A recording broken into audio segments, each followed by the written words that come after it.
Allahumma alimna ma yanfa'una wanfa'na bima 'allamtana rabbana zidna ilma. Tuan-tuan, puan-puan, sidang jemaah muslimin muslimat yang dirahmati Allah sekalian, alhamdulillah dapat lagi kita menyambung solat tarawih untuk kesekian malam, dan mudah-mudahan berterusanlah sampai ke akhir Ramadan, insya-Allah kita berqiyamul lail, solat qiyam atau solat tarawih yang bersama imam. Baik, saya nak sambung daripada kuliah saya hari itu berkenaan tentang pentingnya kita memahami Al-Quran, memahami dan mengkaji Al-Quran. Sebelum tu saya nak buat penjelasan sikit tentang kayu koka. Saya takut ada yang tersilap faham. Baik, yang pertama, kalau kita kata kayu koka itu adalah kayu kapal Nabi Nuh, maka sila datangkan dalil dari Al-Quran, dari hadis atau dari kitab sejarah yang berautoriti atau yang muktabar. Baik, kalau tak ada, maka tak ada. Maka kita tak boleh dakwa ia kayu kapal Nabi Nuh. Kalau kita kata kayu koka tu boleh menghalau binatang, maka sila datangkan eksperimen. Sebagaimana kita tahu belerang, kita tahu keliling rumah boleh menghalau lipan, boleh menghalau ular. Jadi kalau kayu koka boleh buat begitu, maka sila kemukakan eksperimen yang telah dibuat dan kita akan percaya tak ada masalah. Kalau dikatakan kayu koka tu boleh menghalau jin dan syaitan, dengan dipakai pada tangan, dipakai pada leher, ini dah menjadi tangkal. Tangkal dilarang oleh Rasulullah SAW. Kalau dikatakan kayu koka ni boleh menyembuhkan penyakit, kalau diminum airnya dan sebagainya, kalau dipakai pada cincin atau lengan sebagai tasbih dan sebagainya, maka kalau ada bukti-bukti saintifik pun kita tak ada masalah. Sebagaimana kita tahu tongkat Ali ada khasiatnya temulawak lah, cengkudu mengkudu, semua-semua tu kan. Jadi kalau ada khasiatnya yang dibuktikan secara saintifik, dipersilakan. Saya ada buat bacaan sikit dan saya temui bahawa dari segi saintifiknya kayu koka ni berasal daripada pokok palma dari Brazil, dan mengikut fakta sains, pokok ini tidak tahan dalam air. Kalau tak tahan dalam air, macam mana boleh jadi kapal Nabi Nuh? Wallahu a'lam. Ini kajian sains, boleh jadi tak tepat kalau macam mana, wallahu alam. Tapi setakat itu macam itulah yang bacaan yang saya terjumpa. Ya, tuan-tuan perempuan boleh buat bacaan sendirilah tentang kayu koka ni. Kayu koka ni mula-mula timbul lebih kurang tahun 1998. Jadi dan dibawa dari Brazil ke negara-negara macam Turki, Sudan, Jordan dan sebagainya, dan popular masuk terutamanya di Malaysia lah, berjuta-juta hasil yang dipungut oleh pengedar dan penjual. Jadi kalau ada dalil berkenaan kayu koka ni daripada kapal Nabi Nuh dan sebagainya, sila datangkan, saya tak ada masalah, saya boleh terima. Jadi kalau tak ada, maka kita tak boleh terima lah. Baik, saja. Kita sambung tentang pentingnya kita memahami kandungan Al-Quran. Tuan-tuan yang dirahmati Allah, sebagaimana yang kita tahu, hari Jumaat kita dianjurkan untuk membaca surah Al-Kahfi yang diriwayatkan daripada Al-Baihaqi dan Al-Hakim. Hadis sahih berkenaan siapa yang membaca surah Al-Kahfi pada hari Jumaat, maka akan ada cahaya yang akan menyinarinya daripada Jumaat ini sampai Jumaat akan datang. Dan dalam satu hadis yang lain, siapa yang membaca surah Al-Kahfi pada hari Jumaat, akan ada cahaya di antara dirinya dan juga Kaabah. Jadi ada kelebihan. So di samping kita membaca surah Yasin, kita baca juga surah Al-Kahfi, kalau boleh jangan tinggal. Siapa-siapa yang sedang sibuk mengkhatamkan 30 juzuk Quran, nak khatam 1 juz tu khatam juga, tapi add on tu kena baca juga surah Al-Kahfi. So kena lebih sikit lah hari Jumaat ni, nak rebutkan peluang tu. Apa pentingnya surah Al-Kahfi itu? Kalau menurut hadis sahih Muslim, Tirmizi, Ibnu Majah dan lain-lain, Faman adrakahu, iaitu Dajjal, minkum falyaqra' alaihi fawatiha suratil kahfi. Siapa yang berjumpa dengan Dajjal, maka hendaklah membaca permulaan surah Al-Kahfi. Permulaan ni yang mana? Dalam hadis yang lain daripada diriwayatkan oleh Imam Muslim rahimahullah, man hafiza 10 ayatin min awwali suratil kahfi usima minad dajjal. Siapa yang menghafal 10 ayat daripada awal surah Al-Kahfi, maka terpelihara daripada Dajjal. Dalam hadis yang lain yang diriwayatkan oleh Ibnu Hibban dalam sahihnya, man qara'a, siapa yang membaca. Jadi siapa yang membaca atau menghafal 10 ayat awal daripada hadis Ibnu Hibban, man qara'a 10 ayatin min akhir Al-Kahfi, 10 ayat akhir. Jadi kita ambil secara umumnya 10 awal, 10 akhir yang penting kita baca. Tapi untuk kesempurnaan baca semualah. Sebab hadis yang tadi yang saya bacakan awal tadi, dianjurkan baca surah Al-Kahfi pada hari Jumaat. Tapi kita pun fikir-fikir ni, kalau kita baca, hafal lah, setakat hafal semata-mata, agak-agak Dajjal datang ni kita boleh tahan tak? Okey, baik, kita tengok satu lagi hadis tentang kehadiran Dajjal. Hadis dari riwayat hadis Hasan yang diriwayatkan oleh Ibnu Hajar Al-Asqalani. Saya baca terjemahan sebab dia panjang sikit. Sesungguhnya 3 tahun sebelum munculnya Dajjal adalah waktu yang sangat sulit, di mana manusia akan ditimpa oleh kelaparan yang sangat. Allah akan memerintahkan langit. Ini 3 tahun 3 tahun yang dahsyat, yang disebut dalam hadis sanawatin syidad, salasa sanawatin syidadin, 3 tahun yang dahsyat. Allah memerintahkan langit pada tahun pertama untuk menahan 1/3 hujan, dan memerintahkan bumi untuk menahan 1/3 tanaman daripada tumbuh. Secara logiknya, kalau hujan berkurang, maka tanaman pun berkuranglah. Itu logik dia. Sebab air tak cukup untuk nak mengairi padi, sayur-sayur, ladang-ladang dan sebagainya. Pada tahun kedua, Allah akan memerintahkan kepada langit untuk menahan 2/3 dari hujan, dan bumi menahan 2/3 dari tumbuhan. Pada tahun yang ketiga, Allah memerintahkan langit menahan semua air hujan, maka tidak ada setitik pun. Dan Allah memerintahkan bumi untuk menahan semua tanaman, maka tidak dijumpai satu tanaman hijau yang tumbuh, dan semua binatang akan mati sebab tak ada makanannya. Jadi kalau kita belajar sains tu, dia punya cycle, panggil apa tak ingat, yang dia ni makan ni, dia ni makan ni, jadi complete cycle. Jadi kalau tak ada satu tu, maka dia akan mengganggu. Dia panggil kitaran dia tu.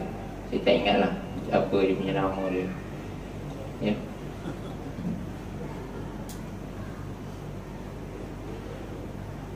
Dan akan datang Dajjal dengan fitnah yang dahsyat. Fitnah ni bukan dia fitnah kita buat benda yang kita buat. Itu fitnah yang kita faham. Kau fitnah aku, dia ni fitnah dia. Itu fitnah dalam pemahaman kita lah, masyarakat Melayu. Tapi fitnah dalam Quran dan hadis tu bukan bermaksud kita cakap orang ni buat benda yang dia tak buat. Itu fitnah pahaman kita. Fitnah yang dimaksudkan dalam hadis dan Quran adalah ujian yang sangat besar. Ujian yang sangat besar, yang sangat dahsyat, yang kita tak tahu sebenarnya kita boleh lepas ataupun tidak. So datang Dajjal ni dah 3 tahun ni kemarau. Mula-mula ada hujan sikit, kemudian lagi kurang hujan, dan tahun yang ketiga tak ada hujan langsung. Jadi bayangkan, tak ada makanan, tak ada air untuk kita minum, untuk kita makan. Pada ketika ni datang Dajjal, dan Dajjal kata kepada manusia, kalaulah aku menghidupkan unta engkau, hendakkah kau mengaku aku ni Tuhanmu? Maka manusia akan berkata ya, dan dia pun menghidupkan. Dan Dajjal tanya lagi, kalau aku hidupkan saudaramu ataupun ibu ayahmu yang telah mati, adakah kau akan mengaku aku Tuhan? Dan manusia akan berkata ya, maka Dajjal pun akan menghidupkan. Tapi sebenarnya yang orang mati yang dihidupkan semula itu bukan yang sebenarnya, tapi syaitan yang menyerupai. menyerupai saudara ataupun mak ayah yang telah pergi, ya. Dalam istilah kita panggil hantu raya lah, kan? Hantu raya tu yang menyerupai orang yang telah meninggal. Jadi Dajjal ni dia akan buat macam tu juga. Jadi kita pun orang yang nampak hidup balik, saudara-saudara ataupun ibu bapa yang telah meninggal, kan? Jadi diorang pun akan menyembah Dajjal. Bahaya. Dan juga Rasulullah SAW berkata, kalaulah aku masih hidup, maka aku akan menjadi penentang kepada Dajjal ni. Tapi kalau aku dah tak ada, maka Allah sahajalah yang menggantikan. Dan Rasulullah berkata lagi, dan para sahabat bertanya, macam mana manusia ni hidup pada zaman Dajjal tu? Nampak macam mana? Dahsyat sangat nampak ujian dia. Tak ada tanaman, tak ada air. Dajjal datang ni bukan setakat offer untuk hidupkan mak ayah. Dalam hadis lain, Dajjal ni datang offer makanan minuman, offer tanaman, offer emas perak, offer apa, segala yang dia boleh offer. Orang kata apa, dia boleh offer syurga lah. Jadi waktu ni yang dikatakan fitnah, ujian yang sangat dahsyat. Tuan-tuan perempuan, agak-agak kita boleh lepas tak ujian. Waktu kemarau, bayangkan waktu kemarau, tak ada air, tak ada makanan, Dajjal datang bawa makanan, agak-agak kita boleh lepas tak ujian. Tak tahu, tak pasti, tuan-tuan perempuan. Nak kata yang orang yang ada PhD ke, master ke, yang straight A, SPM pun belum tentu.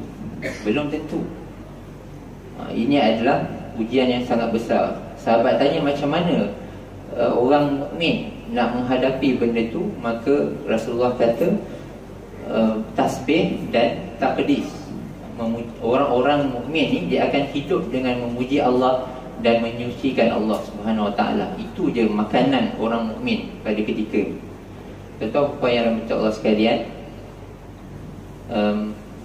pentingnya untuk kita mendidik anak kita untuk membezakan yang baik dengan yang buruk.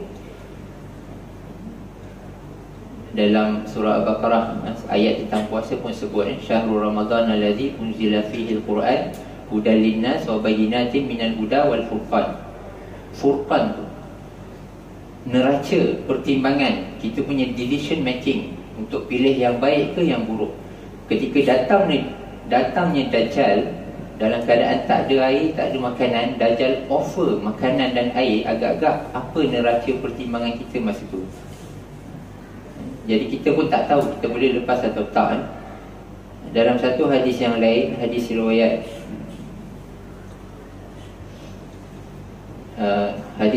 Imam Ahmad, hadis sahih juga,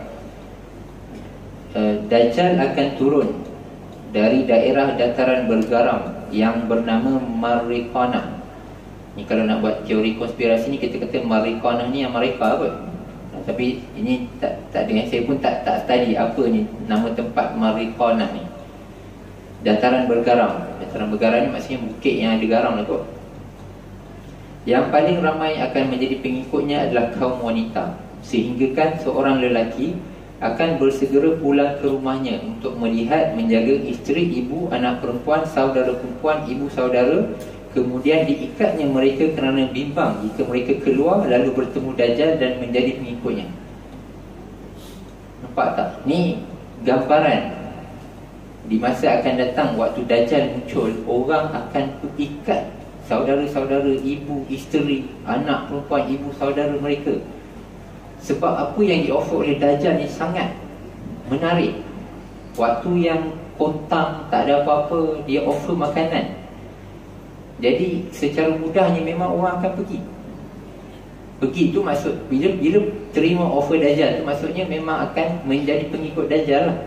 Kufur kepada Allah dan menjadi pengikut Dajjal.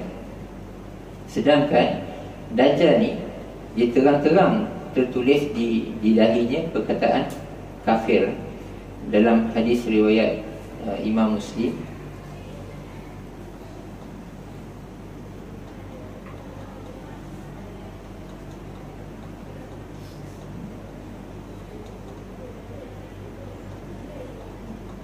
Ad-Dajjal mamsuhul aini maktubun baina ainaihi kafir summa tahajjaha kafara yaqra'uhu kullu muslim.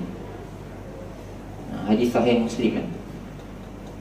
Dajjal ni buta matanya, dan tertulis di antara dua matanya perkataan kafir, yang iaitu huruf kaf, fa, ra, dan boleh dibaca oleh orang muslim. Dalam hadis yang lain disebut boleh dibaca oleh orang mukmin yang boleh membaca, atau yang tak tahu membaca pun akan boleh baca. Dalam hadis yang lain, hadis daripada Ibn Hibban. Tuan-tuan puan, Dajjal ni ada dua mata, satu buta. Jadi kalau kita ingat Dajjal ni bermata satu, dia bukan macam yang minion tu. Cakap yang minion yang Despicable Me tu kan, ini agenda Illuminati. Takut sangat dengan Illuminati. Tak ada apa-apa pun minion tu. Dajjal tu bukan dia bermata satu, bukan. Dia dua mata, buta sebelah. Sebab apa? Sebab hadis ni cakap baina ainai ni, di antara dua mata dia ada perkataan. Saya tunjuk kat dahi saya pula. Ada dua perkataan, ada perkataan kafir ataupun kafara, dan boleh dibaca oleh semua orang. Ada perkataan ni boleh dibaca oleh orang mukmin atau muslim yang boleh membaca atau tak boleh membaca. Tapi akan berlaku juga di mana orang akan pergi juga kepada Dajjal untuk terima segala makanan, minuman, tanaman, emas, perak, kekayaan, syurga yang ditawarkan oleh Dajjal, dan menghidupkan saudara-saudara yang telah mati dan sebagainya. Memang Dajjal ni dia akan berkuasa seolah-olah berkuasa Tuhan. Dahsyatnya fitnah Dajjal ni. Jadi kita, tuan-tuan dan puan, kita kena didik anak-anak kita neraca Al-Furqan, membezakan yang baik atau yang buruk. Kita tak boleh nak larang dia specifically, jangan dengar lagu ni, jangan pergi konsert ni, jangan tengok cerita ni, jangan ikut artis ni. Kita nak larang dia setiap benda penat, tuan-tuan. Kita kena ajar dia decision making, untuk dia pilih yang baik dan untuk dia buang yang buruk. Kalau nampak dia punya Facebook tu dia follow artis-artis, jadi kita dah nampak dah neraca dia. Kalau kita nampak dia banyak membeli barang-barang yang tak berfaedah, kurang bersedekah, kita dah nampak dah neraca dia kat mana. Kalau kita nampak dia ni memang sentiasa bercakap benda-benda yang tak penting, pasal keduniaan, pasal artis, pasal apa-apalah, pasal benda yang tidak pun mendekatkan diri ke akhirat, kita dah nampak ada neraca. Penting untuk anak-anak kita dididik dari kecil supaya dia ada neraca Al-Furqan, untuk membezakan yang mana baik, yang mana buruk. Sebab dia sendiri yang akan pilih nanti. Kita tak boleh nak diktate dia, jangan sekarang ni kita boleh lah, jangan dengar artis ni, jangan tengok movie ni, jangan baca buku ni, jangan baca komik ni. Boleh lah cakap macam tu. Tapi kita nak larang satu persatu, penat. So kita kena tanamkan dia sendiri yang fikir mana yang dia nak pilih. Tuan-tuan yang Allah sekalian, jadi apa yang pentingnya bila membaca surah Al-Kahfi ni, macam mana? Macam mana dengan menghafal 10 ayat surah Al-Kahfi ni boleh melindungi kita daripada fitnah Dajjal kalau kita tak faham? Itu soalan dia. Jadi kita kena baca di antara benda yang, di antara ayat yang terkandung dalam 10 yang awal surah Al-Kahfi adalah tentang zina. Apa itu zina? Adalah nikmat dunia. Ayyuhum linabluwahum ayyuhum ahsanu amala. Jadi macam mana kita kena ada neraca, kita tolak dunia. Sebab kita tahu segala nikmat dunia ni hanyalah cubaan. Macam mana kita boleh discard, kita boleh tolak tepi dunia. Di saat orang berlumba-lumba, nak raya ni lagi lah, macam-macam orang nak beli tu, beli ni kan. Sebab dunia semua habis ribu-ribu ringgit untuk raya sakan. Jadi dunia tu di mana kita letak dia, dan banyak lagi pengajaran. Dan yang penting juga dalam surah Al-Kahfi ni memang ada jawapan. Ada banyak jawapan. Di antaranya ayat ke-28, wasbir nafsaka ma'al ladzina yad'una rabbakum bil ghadati wal 'ashi yuriduna wajha. Bersabarlah dengan orang yang menyeru kepada Tuhanmu pagi dan petang, yang ikhlas semata-mata kerana Allah. Jadi kena bersabar dengan orang yang ajak kita kepada Islam. Ni yang penting. Kena sabar dengan tazkirah yang dibuat selepas tarawih. Kena sabar dengan khutbah yang dibaca oleh imam walaupun tak sedap. Makanlah buah-buahan tempatan. Geram saya dengar baca khutbah tu. Tapi kita sabar, sebab dalam tu masih lagi ada kebaikan. Kita sabar dengan kenyataan mufti yang melarang itu, melarang ini, yoga tak boleh, ESQ tak boleh, vape tak boleh, semua tak boleh. Sabar. Sebab mereka ni memang menyeru kepada Allah pagi dan petang, maksudnya tanpa jemu. Sampai kat kita WhatsApp ada video, tengok video tu tak download lagi, tengok ini muka ustaz ni, ustaz ceramah ni, tak nak download. Sabar, download. Habis data aku, download. Tengok pula, Allah 10 minit, lama lah. Kalau seminit tu boleh lah aku dengar. 10 minit, sabar, dengar. Dalam tu mungkin ada pesanan-pesanan yang ilmu-ilmu yang tak pernah sampai pun kat kita, tapi sampai melalui cara yang macam tu. Dengar, ambil masa. Kita tengok movie boleh spend drama 1 jam, 2 jam. Tengok yang petikan-petikan yang orang forward video ustaz-ustaz ceramah tu, setakat 10 minit tu dengar. Buka Facebook tu tengok tulisan-tulisan para mufti wilayah kita banyak menulis isu-isu dalam masyarakat. Masya Allah, kita kena baca, ambil masa baca dan bersabar. Bila ada orang ajak kita kembali kepada Islam, maka kita kena sabar dan ikut. Dalam ayat yang sama juga dipesan supaya